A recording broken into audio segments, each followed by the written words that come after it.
નમસ્કાર. ચાલો આજે આપણે અખંડ જ્યોતિના એક ખૂબ જ જૂના ઐતિહાસિક અંકમાં ડોક્યું કરીએ. આપણે એમાંથી જે જ્ઞાનનો અમૂલ્ય ખજાનો મળે છે એને સાથે મળીને સમજીશું. અને આ અંકના લેખક છે આપણા સૌના આદરણીય યુગ ઋષિ પંડિત શ્રીરામ શર્મા આચાર્યજી. એમનું કાલાતીત જ્ઞાન આજે પણ એટલું જ પ્રસ્તુત અને માર્ગદર્શક છે.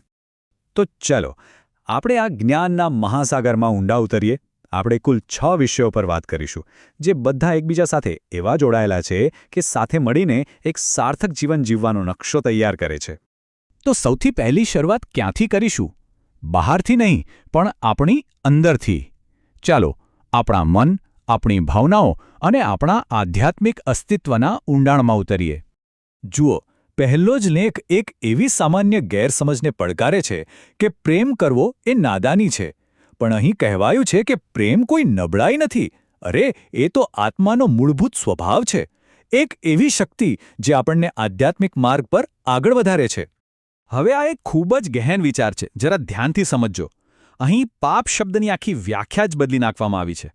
આપણે પાપને મોટે ભાગે કોઈક ધાર્મિક ભૂલ સમજીએ છીએ, બરાબર ને? પણ અહીં એને એક મનોવૈજ્ઞાનિક અસંતુલન તરીકે જોવામાં આવ્યું છે. એટલે કે એક એવી માનસિક અવસ્થા જે આપણને આપણા સાચા દિવ્ય સ્વભાવથી દૂર લઈ જાય છે. આનો સીધો મતલબ એ થયો કે પાપ એ કોઈ બહારના નિયમો તોડવાની વાત નથી, પણ એ આપણી અંદરની શાંતિ, આપણા અંદરના સુમેળને ભંગ કરવાની વાત છે. આખો ભાર બહારથી ખસીને આપણી અંદર આવી જાય છે. અને પછી આ અંક એક એવા વિષય પર વાત કરે છે જેનો ડર લગભગ બધાને હોય છે: મૃત્યુ. પણ અહીં સૂચવવામાં આવ્યું છે કે મૃત્યુ જેવું આપણે માનીએ છીએ એટલું પીડાદાયક નથી હોતું. એ તો જીવનની એક કુદરતી પ્રક્રિયા છે, એક પરિવર્તન માત્ર. તો આંતરિક જગતને સમજ્યા પછી હવે આપણે સાધકના માર્ગ પર આવીશું. સાધક એટલે કોણ? જે આધ્યાત્મિક માર્ગ પર ચાલી રહ્યો છે. તો એના કર્તવ્યો શું છે? એણે શું કરવું જોઈએ? ચાલો એ સમજીએ. અહીં વ્યક્તિગત અને આધ્યાત્મિક વિકાસ માટે એકદમ સ્પષ્ટ 4 પગથિયાં બતાવવામાં આવ્યા છે. પહેલું, સ્વાધ્યાય એટલે કે સારા પુસ્તકો વાંચીને જ્ઞાન મેળવવું. બીજું, સંયમ, પોતાની ઇન્દ્રિયો પર કાબૂ રાખવો. ત્રીજું, સેવા, કોઈપણ સ્વાર્થ વગર સમાજ માટે કંઈક કરવું. અને ચોથું, સાધના, જેના દ્વારા આપણે પરમાત્મા સાથે જોડાઈએ છીએ. કેટલું સુંદર અને વ્યવહારુ માર્ગદર્શન છે!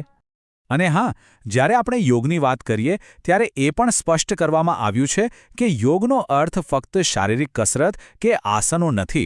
એનો સાચો અને ઊંડો હેતુ તો આપણી ચેતનાને બ્રહ્માંડની ચેતના સાથે એક કરવાનું છે. એક ગહન આધ્યાત્મિક મિલન. હવે એક બહુ જ રસપ્રદ વિભાગ આવે છે.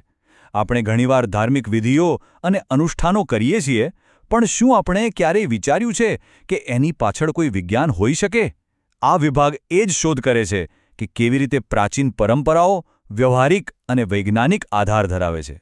દાખલા તરીકે, એક લેખમાં ટીબી જેવા ગંભીર રોગોની સારવાર માટે યજ્ઞ ચિકિત્સાનો પ્રસ્તાવ છે. વિચાર કરો, યજ્ઞ દ્વારા સારવાર! કેટલું અદ્ભુત લાગે છે, નહીં? અને એની પાછળનો તર્ક પણ ખૂબ જ સરળ અને આકર્ષક છે. વિચાર એવો છે કે જ્યારે યજ્ઞની પવિત્ર અગ્નિમાં ખાસ ઔષધીય વનસ્પતિઓની આહુતિ આપવામાં આવે ત્યારે એમાંથી જે ઔષધિયુક્ત ધુમાડો નીકળે એ શ્વાસમાં જાય અને એ સીધી શરીર પર ઉપચાર તરીકે કામ કરે. આ તો પ્રાચીન જ્ઞાન અને વિજ્ઞાનનો જાણે સંગમ જ જોઈ લો. એવી જ રીતે ગંગાજળના મહત્વ પર પણ પ્રકાશ પાડવામાં આવ્યો છે. ભારતીય સંસ્કૃતિમાં એને આટલું પવિત્ર કેમ માનવામાં આવે છે? કારણ કે એનામાં રહેલા શુદ્ધિકરણના અને આધ્યાત્મિક ગુણધર્મો એને ખાસ બનાવે છે.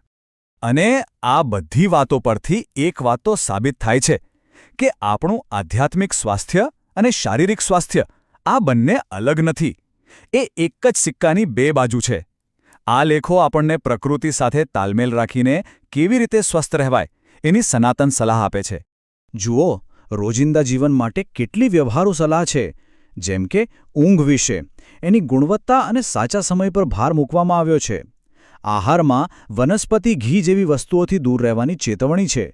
અને ઉપાય તરીકે કુદરતી મધના કેટલા બધા ફાયદા છે એની પણ ચર્ચા કરવામાં આવી છે. સારું, તો આપણે આંતરિક જગતની વાત કરી, સાધકની વાત કરી. હવે આ જ જ્ઞાનને આપણે આપણા ઘર, આપણા પરિવાર અને આપણા સમાજ સુધી લઈ જઈએ. કારણ કે આધ્યાત્મિકતા ફક્ત એકાંતમાં કરવાની વસ્તુ નથી, એને જીવનમાં ઉતારવાની છે. એક લેખમાં બહુ સરસ વાત કહી છે એ કહે છે કે આપણી સામે ભૌતિક સંકટ એટલે કે પૈસાની તંગી આવે એ એક વાત છે, પણ એનાથી પણ મોટું સંકટ છે શિષ્ટાચારનું સંકટ, એટલે કે પ્રામાણિકતા અને ગરિમા ગુમાવી દેવી. સાચી સંપત્તિ પૈસા નથી, પણ આપણું ચારિત્ર્ય છે. અને તે સમય માટે ખૂબ જ પ્રગતિશીલ વિચાર રજૂ કરતા આ પત્રિકા કુટુંબ નિયોજન જેવા સંવેદનશીલ વિષયને પણ હિંમતભેર સંબોધે છે. તે કુટુંબના કદ પ્રત્યે એક સભાન અને જવાબદાર અભિગમને પ્રોત્સાહન આપે છે. તો આપણે આટલી બધી વાતો કરી. ચાલો હવે આ બધા વિચારોને એકસાથે જોડીને જોઈએ કે આ અંક આપણને જીવન જીવવાની કેવી સર્વગ્રાહી દૃષ્ટિ આપે છે. આ સારાંશ આપણે જે યાત્રા કરી છે તેને સમાવે છે. આત્મચિંતનથી શરૂ કરીને સામાજિક જવાબદારી સુધી બધું જ એક એકીકૃત દર્શનનો ભાગ છે. અને મુખ્ય સંદેશ એ જ છે કે એક સંતુલિત જીવન એ છે જ્યાં આધ્યાત્મિક અને વ્યવહારિક બંને પાસાઓનો સુંદર સમન્વય હોય. અને અંતિમ બોધપાઠ એક શક્તિશાળી આહ્વાન છે, આપણી આંતરિક ક્ષમતાને જાગૃત કરવાનો. જેમ બુજાયેલો દીવો પ્રકાશ આપી શકતો નથી, તેમ અજાગૃત આત્મા પણ તેની ક્ષમતાનો પૂર્ણ ઉપયોગ કરી શકતો નથી. આ જ્ઞાનનો દીપ પ્રગટાવીને આપણે ફક્ત આપણો જ નહીં પણ સર્વના કલ્યાણનો માર્ગ પ્રકાશિત કરી શકીએ છીએ.